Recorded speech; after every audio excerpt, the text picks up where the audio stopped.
जी बिस्मिल्लाहिर्रहमानिर्रहीम। आज हमारा जो टॉपिक है वो प्रोडक्ट रिसर्च हम कर चुके हैं। तीनों स्टेजेस से हमारी प्रोडक्ट्स गुजर चुकी हैं और इस वक्त हम अपनी प्रोडक्ट को उसका जो हम प्रिडिक्शन कर चुके हैं कि वो कितना प्रॉफिट देगी, प्रॉफिट मार्जिन निकाल चुके हैं अपनी एक फ़र्ज़ी सी जो हमने अली बाबा से चेक की थी प्राइस उसके हिसाब से और अपने कंपेटिटर की प्रोडक्ट को कॉपी करके। ठीक है, हम उसका एक प्रॉफिट मार्जिन निकाल चुके हैं। अब हम मज़ीद उसको सोर्सिंग की तरफ, जो प्रॉपर सोर्सिंग होती है उसकी तरफ ले जाने के लिए अब यहाँ से आज स्टार्ट ले रहे हैं। ठीक है, तो इस स्टेज पर हम चेक करते हैं अपनी प्रोडक्ट का पेटेंट। ठीक है, हम पेटेंट चेक करते हैं कि क्या वो प्रोडक्ट, किसी ने उस प्रोडक्ट का डिज़ाइन अपने नाम पर रजिस्टर तो नहीं करवाया हुआ। ठीक है, अगर रजिस्टर करवाया होगा वो डिज़ाइन, इसका मतलब है वो डिज़ाइन पेटेंट है, वो वो किसी की जो है वो मलकियत में है।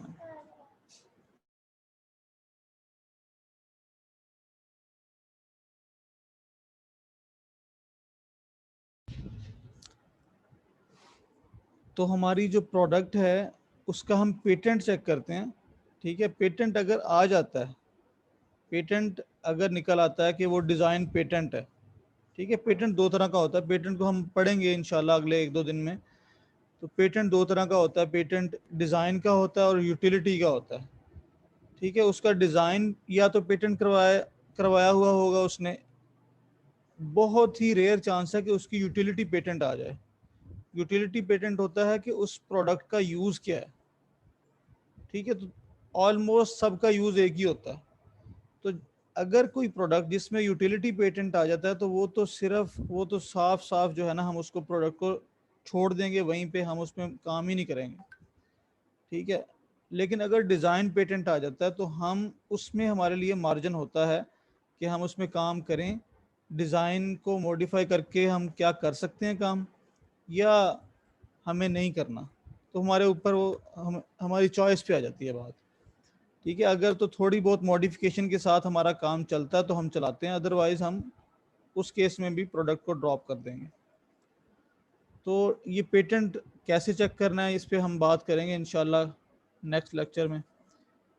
अभी जो है हमारा काम कि हम अपनी प्रोडक्ट को फाइनलाइज कर चुके हैं, समझ लें कि पेटेंट चेक हो चुका है और अब हम सोर्सिंग की तरफ मूव कर रहे हैं। तो सोर्सिंग में मूव करने के लिए आपको अपनी प्रोडक्ट जो ख़रीदने जा रहे हैं उस प्रोडक्ट का नॉलेज होना बड़ा ज़रूरी है।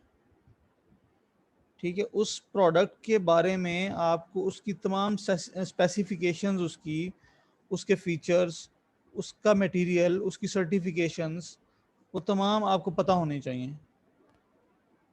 ठीक है, जब आपके पास ये तमाम नॉलेज होगा तो आप जब परचेजिंग करने जाएंगे, सप्लायर से बात करेंगे तो कॉन्फिडेंस के साथ करेंगे और उसके हर पहलू पे बात करेंगे। ठीक है, और फिर आपको प्रोडक्ट जब आपने परचेज करनी है तो आपने परचेज नहीं करनी बनी बनाई, आपने बनवानी है, प्रोडक्शन करवानी है अपनी। तो जब प्रोडक्शन करवानी है तो देखना ये है कि उसमें कोई खामी ना रह जाए। ठीक है, तो खामियां भी आपको उस प्रोडक्ट की पता होनी चाहिए पहले से, ताकि आपकी प्रोडक्शन में वो चीज़, वो खामी ना रह जाए। तो उसकी अब हम तैयारी करेंगे। आज का लेक्चर हमारा इसी पॉइंट ऑफ व्यू पे है। ठीक है, तो प्रोडक्ट के बारे में हमें कैसे पता चलेगा कि प्रोडक्ट क्या है। उसके लिए आपको अपनी प्रोडक्ट को अमेज़ोन पे सर्च करना है।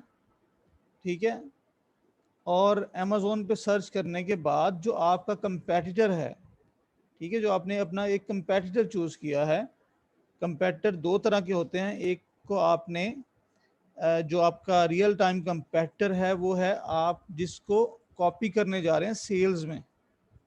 ठीक है, कोशिश करेंगे कि आप उसकी सेल्स मैच करें अपने बजट में रहते हुए। आपने एक कंपेटिटर चूज़ किया, अब वो जो चीज़ बेच रहा है, ठीक है, ज़रूरी नहीं है कि आप वही चीज़ बेचें। आप उसी निश की, उसी कीवर्ड से रिलेटेड जितने लोग बैठे हैं, टॉप सेलर्स बैठे हैं, आप किसी भी टॉप सेलर की प्रोडक्ट भी कॉपी कर सकते हैं, ठीक है। लेकिन शर्त वही है कि वो पेटेंट ना हो। किसी की भी कॉपी करनी है तो पेटेंट ज़रूर चेक करना उसका। तो अगर पेटेंट नहीं है तो आप लिस्ट में टॉप जो आपका कंपेटिटर है या टॉप सेलर है उस लिस्ट में, उसको भी कॉपी कर सकते हैं। तो यहाँ ये देखिए, मैंने एक आइस क्यूब ट्रे एक कीवर्ड है, इसके अगेंस्ट डिफरेंट लिस्टें आपको नज़र आ रही हैं। अच्छा, यहाँ हम सपोज करते हैं कि मेरा जो कंपेटिटर था, जो रियल टाइम जिसको मैं सेल्स में कॉपी करूंगा या मैच करूंगा, वो सपोज करें ये था, ठीक है, 8.99 में सेल कर रहा है, 27 रिव्यूज़ हैं इसके पास, ठीक है। तो ये था मेरा कंपेटिटर। लेकिन ज़रूरी नहीं है कि मैं इसी की प्रोडक्ट को कॉपी करूं। मैं जो इस लिस्ट में जो टॉप बंदा बैठा है, ये जो बेस्ट सेलर है, इसकी प्रोडक्ट भी कॉपी कर सकता हूं। लेकिन यहाँ पर देखें, यहाँ पर दोनों की स्क्रीन, दोनों की प्रोडक्ट सेम है, ठीक है। तो यहाँ पर तो दोनों की प्रोडक्ट सेम है, पैक भी सेम, पैक ऑफ 4 में बेच रहे हैं वो, ठीक है। अब हम करेंगे क्या, हम लिस्टें ओपन करेंगे। ये लिस्ट है, ये लिस्ट है, ये लिस्ट है, ये 4 लिस्टें नज़र आ रही हैं आपको, ठीक है, डिफरेंट सेलर्स की ये लिस्टिंग है।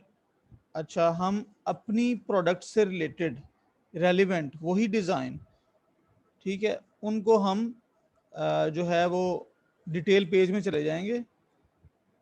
जैसे ये मैंने लिस्ट ओपन की हुई है, ये वाली, ये मैंने लिस्टिंग ओपन कर रखी है, ठीक है। अब देखें, इस पेज पर आपको जो लिस्टिंग नज़र आ रही हैं वो तमाम आइस क्यूब ट्रेज हैं। डिफरेंस क्या है, यहाँ डिज़ाइन का डिफरेंस है, ठीक है, कलर डिफरेंस है, लेकिन फंक्शनैलिटी सबकी वही है, तमाम आइस क्यूब ट्रेज ही हैं, ठीक है। तो डिज़ाइन डिफ़र कर सकता है लेकिन फंक्शनैलिटी सेम है, तो इसका मतलब है ये रेलिवेंट प्रोडक्ट है या रेलिवेंट कीवर्ड है। अब हमने किस डिज़ाइन को देखना है, जो हमारा हमारा वाला डिज़ाइन होगा जिसको हम कॉपी कर रहे हैं, उससे रिलेटेड जो जो लोग बैठे बेच रहे हैं उनकी प्राइसेस एक जैसी होंगी, ठीक है। आप एक्सपेक्ट कर सकते हैं उनकी सबकी प्राइसेस एक जैसी होंगी या थोड़ा बहुत डिफरेंस हो सकता है। लेकिन अगर डिज़ाइन बिल्कुल चेंज है, जैसे ये ब्लैक बॉक्स में, ये ब्लैक में बेच रहा है, तो इसकी प्राइस अब उनसे वेरी करेगी। तो ये इसमें कोई बड़ी बात नहीं है, वेरी कर सकती है क्योंकि इसका डिज़ाइन ही और है। जब डिज़ाइन और है, उसकी बनावट डिफरेंट है, हो सकता है उसमें मटेरियल भी जो है वो थोड़ा डिफरेंट हो, ठीक है। इसलिए जब डिज़ाइन चेंज होगा तो उसकी प्राइस वेरी कर सकती है, डिफरेंट हो सकती है। तो अभी तो हमें जस्ट अपनी प्रोडक्ट के बारे में नॉलेज इकट्ठा करना है। अपनी प्रोडक्ट को हमने देखना है कि हमारी जो प्रोडक्ट हम बेचने जा रहे हैं वो असल में क्या है, ठीक है। पहले तो हम जस्ट कीवर्ड्स देख के यहाँ तक पहुँचे हैं।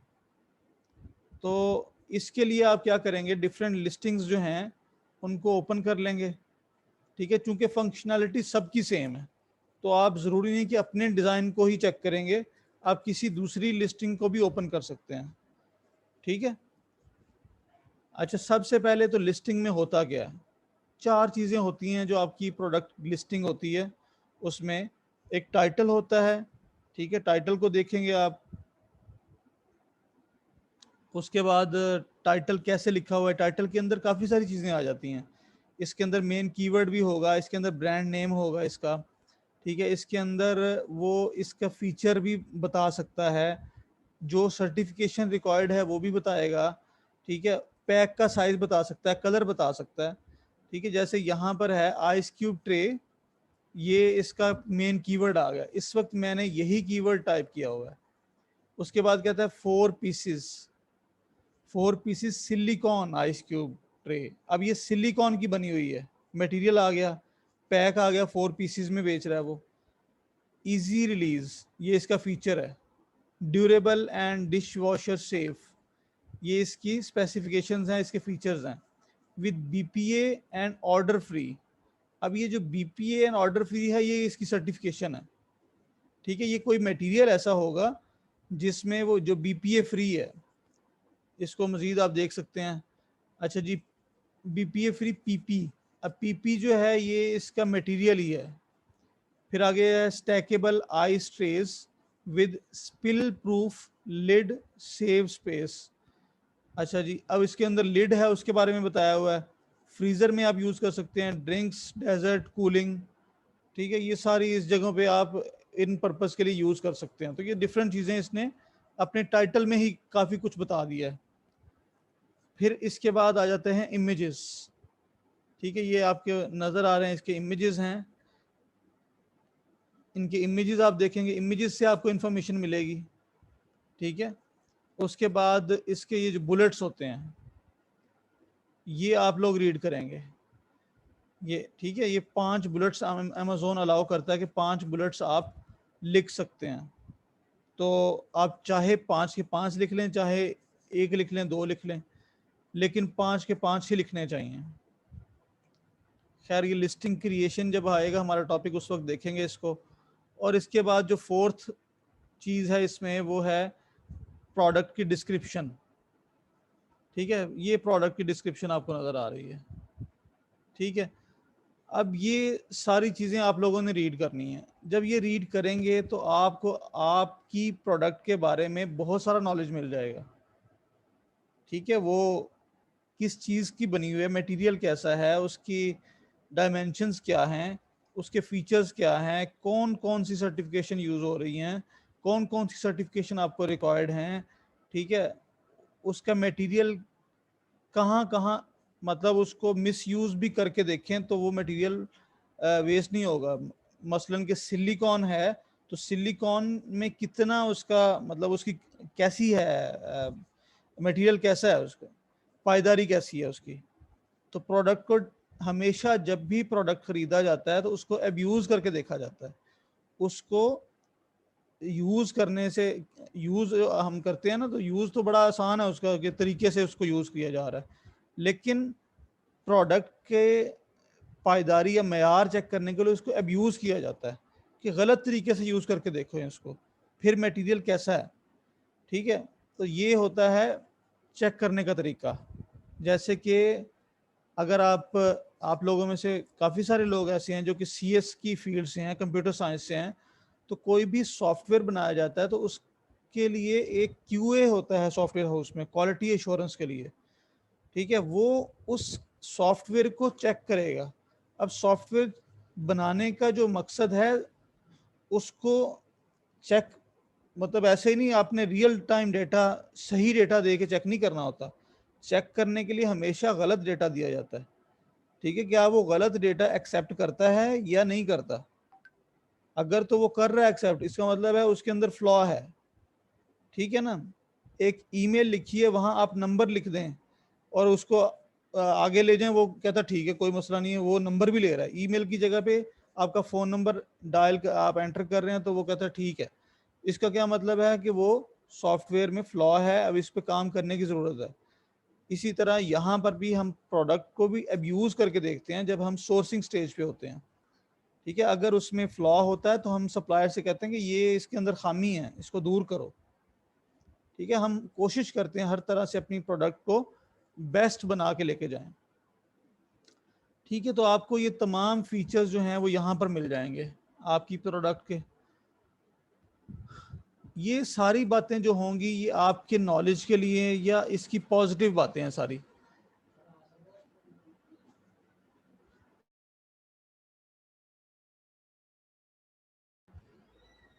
ठीक है। ये आपको प्रोडक्ट के पॉजिटिव सारे पॉइंट्स मिल जाएंगे, उसके उसके फीचर्स क्या हैं, उसका यूज़ क्या है, उसका मटेरियल कैसा है, सारी चीज़ें, नॉलेज मिल गया आपके पास, नॉलेज आ गया।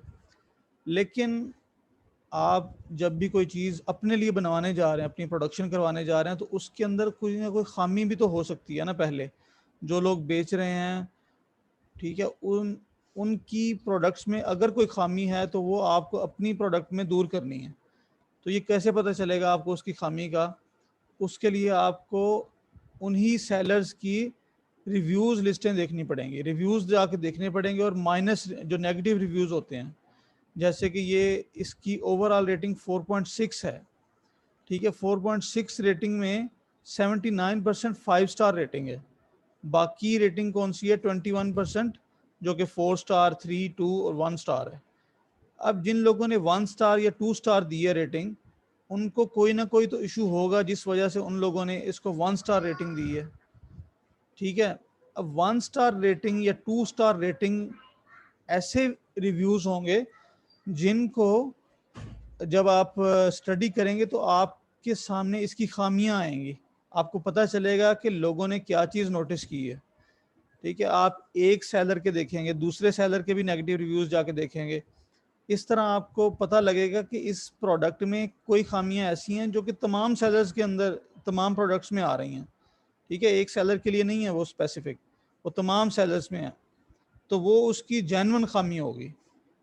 वो हो सकता है कि मटेरियल की वजह से हो, और अगर आप उस खामी को दूर करने के लिए अब आप अपने पास नोट कर लेंगे, लेकिन अब आप जब आप सप्लायर से बात कर रहे होंगे उस वक्त आप उस खामी को डिस्कस करेंगे कि मेरी प्रोडक्ट में ये चीज़ नहीं होनी चाहिए। तो चूंकि सप्लायर तो पहले भी वो प्रोडक्ट उसकी प्रोडक्शन कर चुका है, तो वो उस वक्त फिर बताएगा आपको। हो सकता है कि वो कहेगा कि ये अगर आप इस चीज़ को इस तरह से लेना चाह रहे हो, इसकी ये आपको लगता है ये खामी है और इसको दूर करना, तो इसकी कॉस्ट बढ़ जाएगी, ठीक है। अब कॉस्ट बढ़ने की वजह से सारे सेलर्स जो हैं उस खामी को दूर नहीं कर रहे, ठीक है। वो उसके साथ ही चला रहे हैं। हो सकता है वो खामी ज़्यादा बड़ी ना हो, ठीक है। तो लेकिन ये आपको पता होनी चाहिए। आप नेगेटिव रिव्यूज़ रीड करेंगे, आपको पता चल जाएगा कि क्या खामी है या खामियां कौन कौन सी हैं। तो आपने अपने तौर पे कोशिश करनी है कि उनको जो है फिक्स करवाया जा सके अपनी प्रोडक्शन में।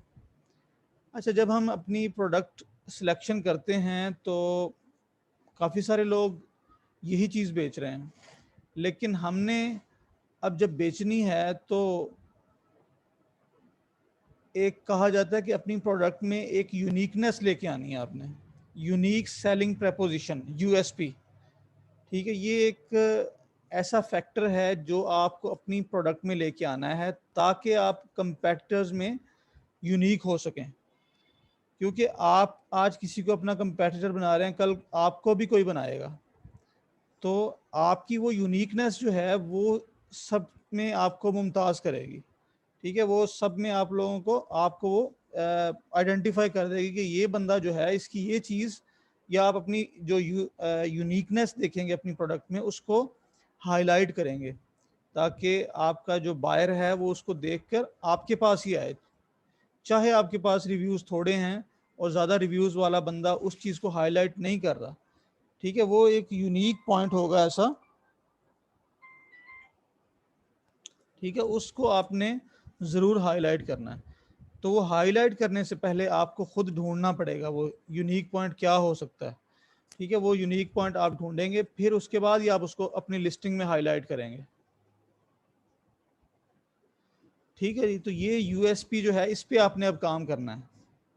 इसके लिए सबसे पहले तो आपने अपनी प्रोडक्ट के बारे में नॉलेज लेना है, ठीक है। जितना नॉलेज हो सकेगा आपको लिस्टिंग से ही मिलेगा। उसके बाद नेगेटिव रिव्यूज़ रीड करने हैं, ठीक है, वो अपने पास नोट करते जाना है। तो ये सारा अभी रॉ मटेरियल आप इकट्ठा ही कर रहे हैं, ठीक है। उसके बाद हम इसको एक प्रॉपर जो है टेम्पलेट में डालेंगे और फिर सप्लायर्स के साथ कांटेक्ट करेंगे। तो इसीलिए मैंने कहा था कि हर बंदे के पास एक प्रोडक्ट ज़रूर होनी चाहिए, वो अपनी अपनी प्रोडक्ट पे ये वाला काम करे, ठीक है। तो जिनके पास हैं वो अपनी किसी एक प्रोडक्ट को फाइनल करें, सिलेक्ट करें और उस पर ये काम शुरू कर दें, ठीक है। तो ये आपका काम सोर्सिंग का आज से शुरू हो रहा है, ये काम आपने आज से शुरू कर देना है, ठीक है। आप लोगों की जो अप्रूव्ड प्रोडक्ट्स हैं उनमें से ऐसी प्रोडक्ट्स पे काम करना है जिनका प्रॉफिट मार्जिन 20% से ज़्यादा आपने निकाला हुआ है, ठीक है। ख़ास तौर पर जिनका प्रॉफिट मार्जिन आपकी नज़र में ज़्यादा निकला है, जो मैक्सिमम प्रॉफिट मार्जिन है, उन पे काम करें आप। क्योंकि अगर किसी ने 40% का प्रॉफिट मार्जिन निकाला है तो अब आप प्रॉपर जब सोर्सिंग में जाएंगे, सप्लायर से डिस्कस करेंगे, अब फिर वो देखें कि क्या वो वाकई ही 40% निकला है। आप प्रॉपर सोर्सिंग करने के बाद, ठीक है। अभी आपने जस्ट इंफॉर्मेशन इकट्ठी करनी है, नॉलेज अपनी प्रोडक्ट का गेन करना है। जब नॉलेज आ जाएगा तो नेक्स्ट प्रोसेस में, नेक्स्ट जो स्टेप है उसमें हम देखेंगे कि हमने मज़ीद क्या करना है इसमें, ठीक है। स्टेप बाय स्टेप लेके चलें, लेकिन अब डेली बेसिस पे कोई ना कोई टॉपिक डिस्कस होगा, उस टॉपिक को आपने साथ साथ ही कैप्चर करना है, साथ ही अंडरस्टैंड करके, और उस कॉन्सेप्ट को अपने पास नोट डाउन कर लें या जिस तरह भी है, ठीक है। मैं कोशिश करूँगा कि डेली नया टॉपिक, नए मतलब कुछ ना कुछ ऐड किया जाए उसमें, आप लोगों का काम भी चलता रहे साथ साथ, और कुछ ना कुछ थोड़ा सा हम उसको ऐड भी कर लें उस हमारी लर्निंग में, ठीक है। तो इसलिए आप अब साथ साथ काम करेंगे सारी क्लास। जिनके पास प्रोडक्ट्स नहीं हैं वो CR GR से कांटेक्ट करें और उनसे एक एक प्रोडक्ट ले लें, ठीक है।